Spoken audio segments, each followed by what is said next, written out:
पुढली बातमी पाहूयात। बांगलादेशींना रोखण्यासाठी समिती स्थापन केली जाणार आहे। अवैध आधार कार्ड देणाऱ्यांवरतीही कारवाई केली जाईल। मुंबई जिल्हा नियोजन समितीची बैठक झाली। या बैठकीत हा निर्णय झालाय। मंत्री मंगलप्रभात लोढा यांनी या संदर्भातली माहिती दिली आहे। पालकमंत्री जी ने आदेश दिला है कि यासाठी एक समितीचं गठन होणार आहे। मुंबई शहरमध्ये वाढती संख्या ते रोहिंग्या बांगलादेशीची झाली आहे।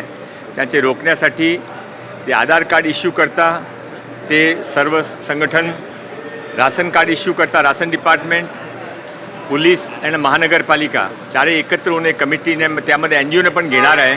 ते एनजीओच्या ते कमिटीचं गठन माननीय मुख्यमंत्री उपमुख्यमंत्रीजीने आदेश दिलेला आहे ते होणार आहे। आणि त्याशिवाय ते वाढता ड्रग ट्रॅफिकर मुंबई शहरमध्ये जे ड्रगचा मोठे व्यापार करताना डिस्ट्रीब्युटर आहे त्याने पण रोखण्यासाठी त्याने निवेदन केलं, ते पण त्याने मान्य केला। त्यासाठी एक वेगळी समितीचं गठन होणार आहे।